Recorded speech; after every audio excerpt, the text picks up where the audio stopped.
is Sue and Sam, and Sue is going to show us how to install a FATH dual connector. This is a one-piece design part. The outside has a reverse or left-hand thread, and that goes right into your T-slot.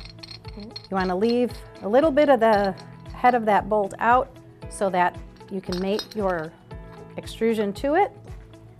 You take your T-handle and you tighten it up, and you have a secure connection with one part, no T-nut and no machining required.